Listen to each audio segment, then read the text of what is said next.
Council meeting to order, and we'd like to invite Chief Bleimeistre up to educate us on his topic. Do we need to do Open Meetings Act notice? Oh, I'm sorry, and everybody knows that the Open Meetings Act is posted at the rear of the hearing room. Good afternoon. Good afternoon.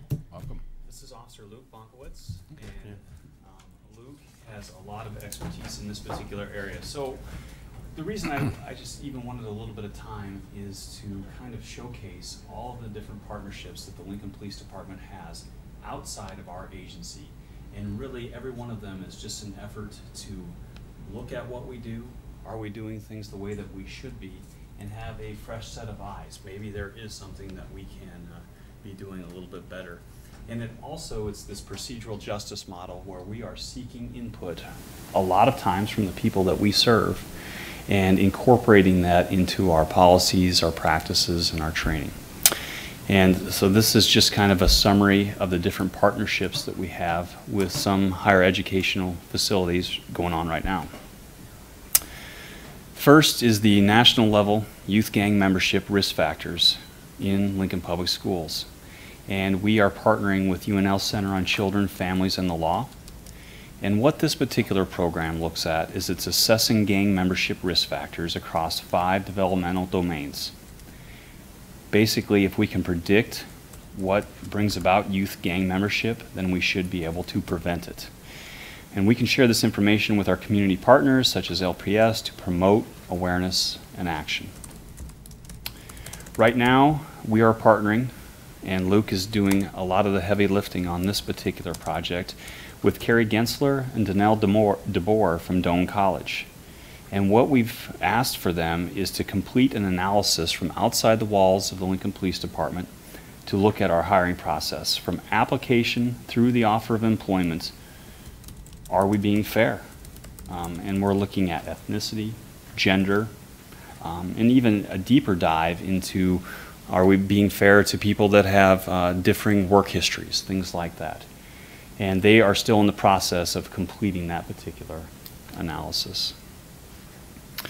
Another one that has just been completed, and this is a very interesting study, done again by Carrie Gensler and Danelle DeBoer, and it looks at the use of control data, so use of force data, and assaults on Lincoln police officers. Researchers from outside our organization provide a level of transparency. They are not our employees. They aren't paid based upon if they please us with their answers. We're just looking for independent assessment. So their research looked at 390 different use of control incidents between 2014 and 2016. It analyzed 352 assaults on officers in the last 6 years. So in the last 6 years, not including this year, 352 Lincoln police officers have been assaulted. And really, you know, I can't stress enough, and I talk about this all the time in the media, sometimes the media expects, well, that's just part of your job, that's what you signed up to do, and there's nothing farther from the truth. Our officers should not be assaulted for what they're doing. Chief Bleimeistre, could you say that again? 352 LPD officers have been assaulted just this past year? No. Since 2010 to 2016. Okay. I think the last time I looked, we were somewhere in the neighborhood of about 40 so far this year. But what Carrie Gensler and Danelle DeBoer looked at is, so they're providing us findings on demographics. What are the demographics of the people that we're using force on, that are assaulting our officer? What were the suspect's behaviors immediately preceding the assault? What were the level of injuries to the officer and to the suspect? What was one of the key findings that they did come up with is that the overall use of control on average was lower than the suspect's resistance, which is something that's very good in the policing world.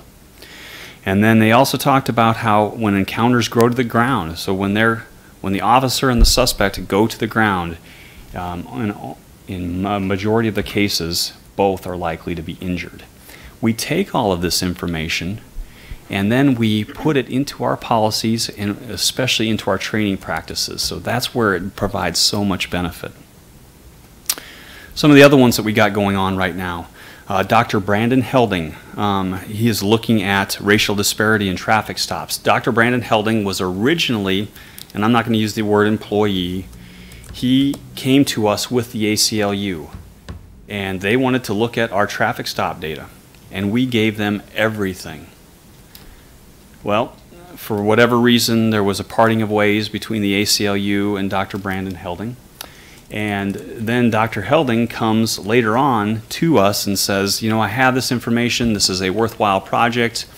We can't pay you. We can't pay him because, one, that'd be a conflict of interest, really. And two, we don't have the money to pay for something like that. But he is analyzing, independent of anybody at the Lincoln Police Department, all of our traffic stop data. And his report is coming in late 2017. We partnered with Colleen Cadlick with the University of Nebraska, Officer Perspectives on Being Filmed by Citizens, and our officers and sergeants, 29 of them, participated in focus groups and interviews. And what came out of that one is that most officers did not report filming as a common occurrence. We're talking about cell phone. Apparently they are not downtown very often then, because every Friday and Saturday nights when we look at other videos, you can see the lights of cell phones being held up when there's an incident that's occurring. There was only minor changes reported in behavior because of the video, but they all talked about how a viral video effect may impact both the officer and the citizen. Another partnership with the UNL Center on Children, Families, and the Law is Project Success Restore. And this also goes with Sarah Hoyle with Human Services.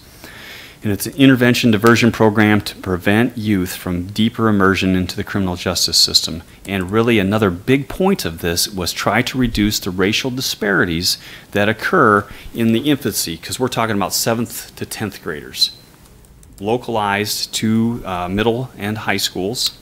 And two different offenses that we're looking at, assault and disturbing the peace.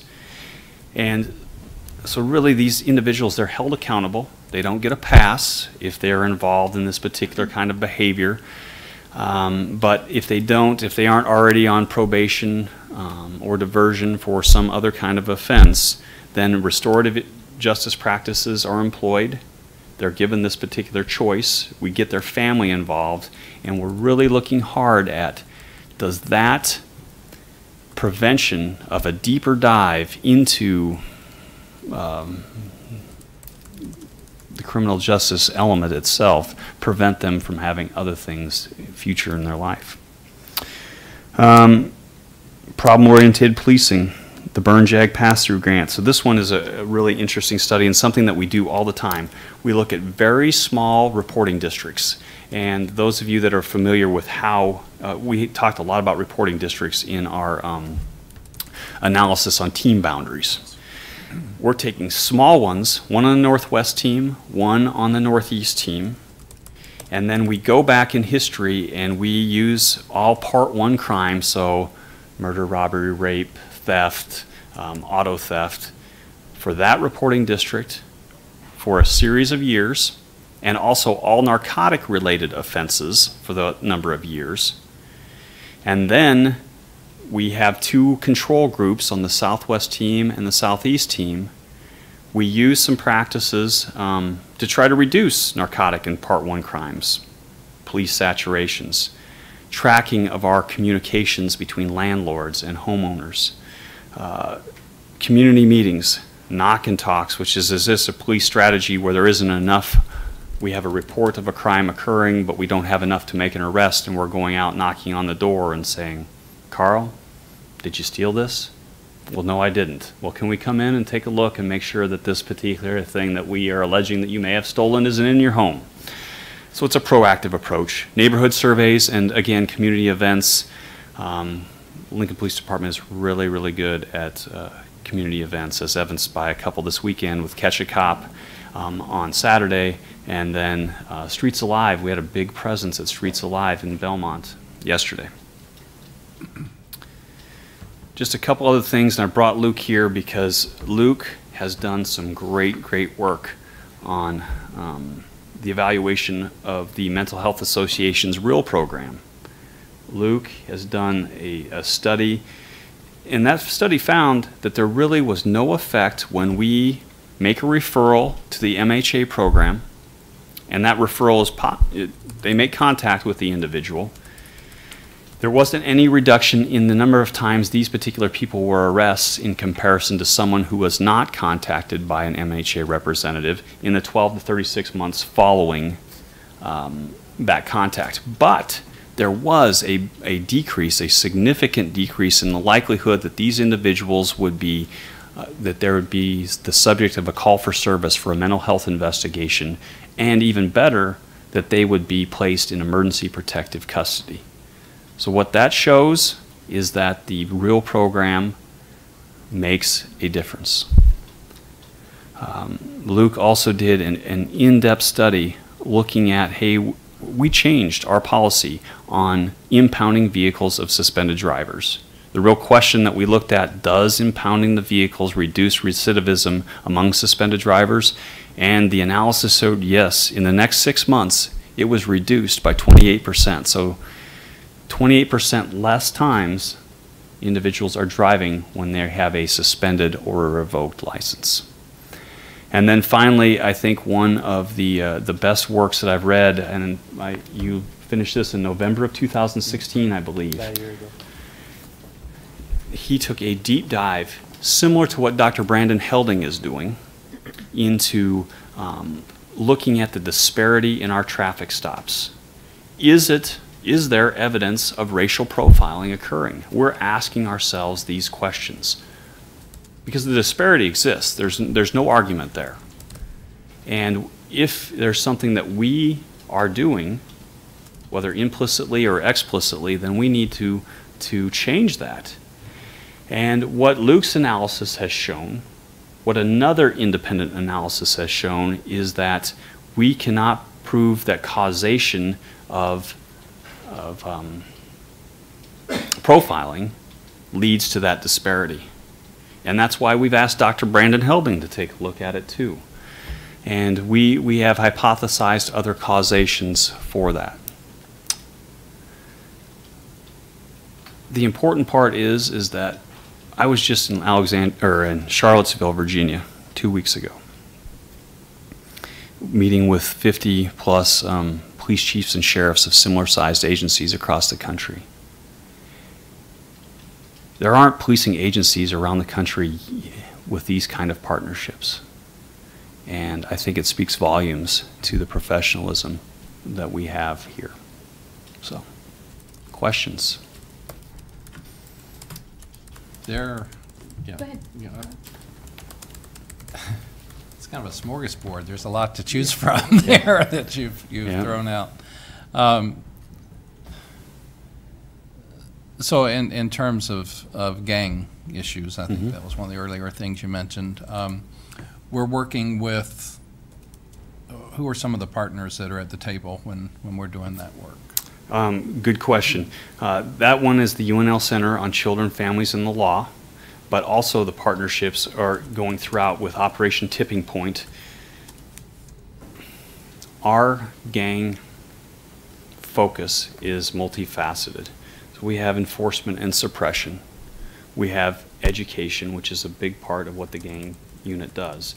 And we also have the ability, we're searching for the ability to intercede. The younger the better, watching for these indicators that are being provided to us by this study, and then using our civilian representation in the gang unit to try to make and build relationships and offer other solutions. That gang affiliation is not the solution to meeting all of these deficiencies that may not be in your family structure. Is it perfect? It is not, but it really is an objective look and a way to try to make an impact. Okay. And we, several years ago, due to budget challenges, we removed school resource officers from middle schools. Yes. And this is kind of the target group that you're looking at, right? Yeah. Okay. just approved a budget at our last meeting, so, but we go right into the new season. So is this something that you would like to see restored? Great question, Carl. And I think 2010, 2011 was maybe the year that was. Guess he's not. I think it was 2010, 2011 when that funding was removed. And although we'll never, I shouldn't say never. 12 or 13 middle schools, is that what there is in Lincoln? I'm trying to think off the top of my head, something like that. No, yeah. There was a proposal when I first became chief, and I think it is important. I think it's important for the building of relationships in a positive sense with officers at that young age. I don't know that it's so important that they're taking law enforcement action. You know, we can send officers from our geographic teams to be able to take that enforcement action, but the relationships that they build in a positive way, and almost as important, if not more important, is the relationship they build with the parents.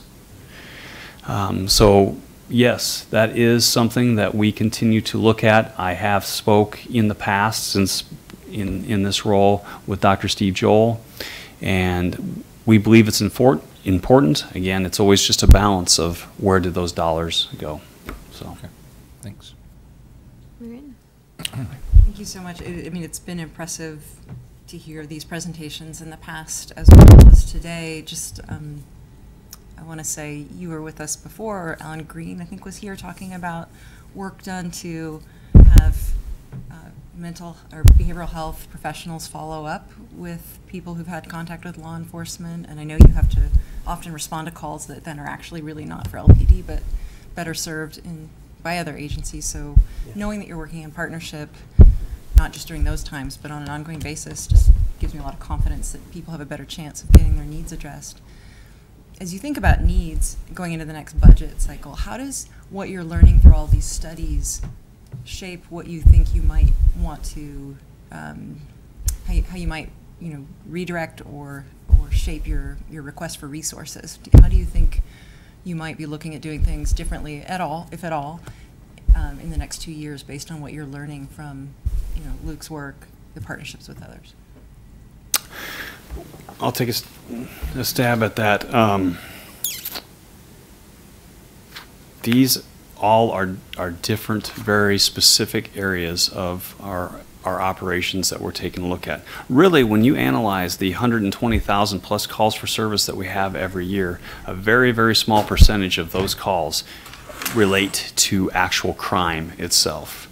I mean, we're 70 to 80% of what we're doing really is more of a preserving the peace or interjection into the mental health world or trying to find a missing person. As far as how do we direct our resources, mental health is an ever-increasing call volume, and it's an ever-increasing load on our officers' time. But in the same breath, I have to say that we are so fortunate here in Lincoln because of the partnerships that we have with Bryan Health Systems, with the Bridge, with the Mission, with Scott Etherton and the Crisis Center. And we effectively utilize all of those different partnerships. Where I guess I really wasn't too prepared to talk about where we would place or modify resources. As a result of the Boundary Review Committee, we just are in the process of rebalancing the distribution of staffing levels to the geographic teams. And if approved, I think the final vote is maybe later today, or is that, yeah, it's later today. We already plan to place the 6 additional officers onto the geographic teams with 1 supervisor to try to enhance our response times and things like that. So, great question, and one that I'll continue to. Sure, we'll all be talking about. Yeah. But maybe another question that is equally important but more internal is just how have some of the results of these studies as they come in shaped how you're refining the policies and practices within the department. You mentioned that it's going to be used to help, make your training better. What do you imagine is going to be changing or being enhanced? Sure. The use of control report that Doane that they analyzed and that they gave back to us was the result of one original question, and it was the question asked by our defensive tactics instructor, and it was, what happens when our officers go to the ground with another individual? And out of that one question, we had probably 7 or 8 other bigger questions that came on top of it. But that kernel is really where it came out of, and that's where it's going to come back to. So kind of the real-world application, we know what happens when altercations go to the ground. Now, what are we going to do about it? What sort of ground defense planning or training are we going to implement for our officers? And it's not just for our officers. I mean, the report showed that when these altercations go to the ground, it's kind of a bad deal all the way around. Suspects are more likely to get injured. Officers are more likely to get injured. So if we can develop a training or a technique specifically for ground defense, that's going to alleviate injuries for officers, alleviate injuries for suspects, and frankly, that's the best thing that could happen. That's probably the best example that I could give of that. The other, speaking to what you said, how it's affected officers, officers, as are other criminal justice individuals, we're kind of skeptical by nature, right? The proof is in the pudding. We want to see what works. And it's nice to be able to go to officers and in service and talk to them about mental health issues, because they're on one side that says, yes, we keep going back to this address and this person over and over again, and it's hard for them sometimes to take the long view. But if we can go to them with information and say, hey, look, we know that you're probably going to have to go back there a couple of times, but in 2 or 3 years, you may not have to go back there again. And if you refer them, they're going to give them resources. So 1, you're going to improve their quality of life. You're going to actually help them, which is what our mission is. And 2, just from a basic call for service standpoint, we may not have to go back there anymore. And it's nice to be able to give them statistics to say, if you refer this person, if you do X, you will not have to go back there Y number of times in the next 1 to 2 years. And I think that really helps. I mean, the studies are nice, all this information is important, but they want the bottom line. If I do this, what's going to happen? And it's nice to say, well, we have a study that says if you do these things, generally these other things are going to happen. Empirical awareness results in buy-in from our officers. It really does. And that's a big part of what these things accomplish.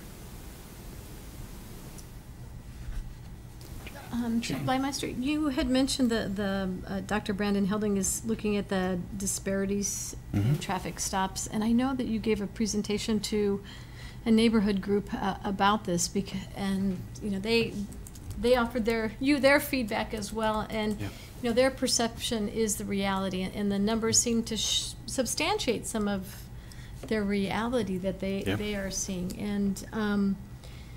But you also mentioned that Dr. Brandon Helding kind of veered away from the ACLU. Could you tell us a little bit more about that, or? We don't know why. Okay. I can tell you this, and I think that this is an important part of the conversation.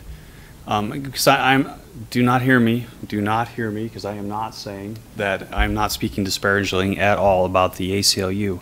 All I'm saying is we are as open and transparent. Here is all the information, and if you don't understand what this particular code means, we will explain it to you. And in fact, we'll sit down with you and meet with you and walk you through the process of how the traffic stop begins, the data collection, and then eventually the outputs.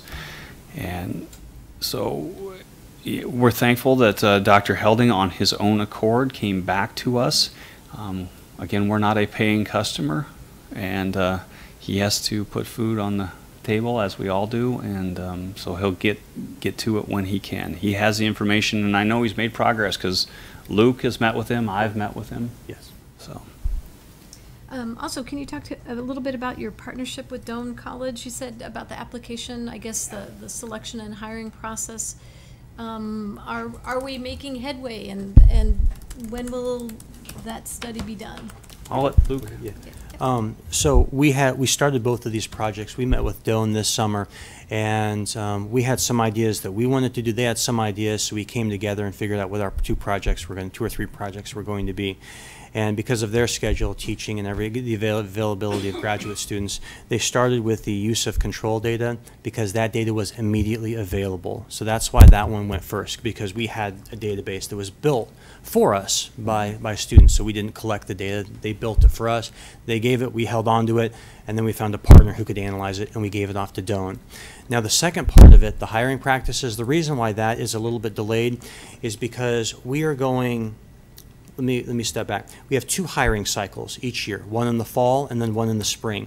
And we are going back a cycle and then tracking a current cycle, meaning we are tracking every individual as well as their demographics and what the result is from our prior 2 cycles. So if I apply, we're gonna start tracking demographics, their race, their age, their gender, their work history, their criminal history. We're tracking a variety of different things, and then we're seeing how this plays out in the hiring process. Interviews, testing scores, written scores, physical ability scores, conditional offer, polygraph. And so all this takes a lot of time to gather data, and so we're still in the middle of putting the final touches on that database. We have given an early draft of that database to make sure that everything is correct and it's been cleaned properly to Doane. They are on, not hiatus right now, but they're attending to their teaching needs, and I think it's probably going to be a couple of months before they start analyzing it. On my whiteboard in my office, I have February of 2018 for a final report for that. And how many years are they going back and looking at that data? Right now, it's kind of a pilot study. They're going back 2 cycles. So it will have roughly, this is just a ballpark, between 500 and 600 individuals. The nice thing that they have done for us is because we've gone through this process, they've built some infrastructure for us so we can continue to gather data on our next hiring processes going forward. And exactly, so the next one, we just put in those numbers and the database grows, it gives us more information, and we can continue to give it to Doane, or we can give it to another research partner who has questions or things that they want to look at, and things that we want to look at as well. And really, it tells us, how do we modify our strategies? How do we modify to be able to fill classes with the best employees that we can recruit and that match the demographics of all of Lincoln that we serve? I should also say one of the longer term goals of this as well is to track officers who are applicants, not only from when they apply and go through the interview and if they get their conditional and their final offer, but also track their progress through the academy. So, you know, we hire all these people. Are these people turning out? Are they making it through the academy? How are they doing in FTO? And again, this is all information that we're going to give to Doane to analyze. I would encourage you to also include 5-year retention after hiring. Yes. Yep. And in fact, Roy, we have done some, prior to this, unrelated. We had done some analysis on our 5-year retention guidelines as it compared to others, and we were well into the 80% numbers, which is pretty good. And when you consider the fact that many people leave one job and go to the next, and we really think that this is a profession and a choice that they've made for a lifetime. Good. When you've gone to meet with others around the country, or when you've published your work, have you encountered other best practices or examples of partnerships that might be valuable for Lincoln that we don't have in place? Are there things that you wish you could have in place that you don't? One is this: all of these different things provide valuable input, but they take time, lots of time. There are other researchers that have come to us, and Luke and I can both sit here and think about others from UNL, because we are a data-rich environment. And a lot of society's hot topics revolve around policing. So one limiter is just because Luke is doing a lot of the work. He's providing them this information and getting them access to it. As far as other best practices as it comes to research partnerships, I really don't know, but aside from all of this, we are also a CLIA accredited agency since 1989. And every single year we are analyzing our policy book, what we do in the field against the best practices nationally. And in fact, I met this morning, and we are changing and altering some of our policies and procedures based upon the newest recommendations from CLIA.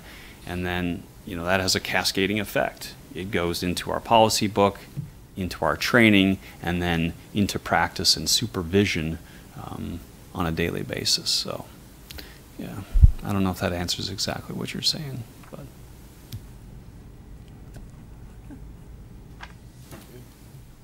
Other questions? Yeah, Carl? yeah. I don't know that there's a way to study or analyze this question or comment. But it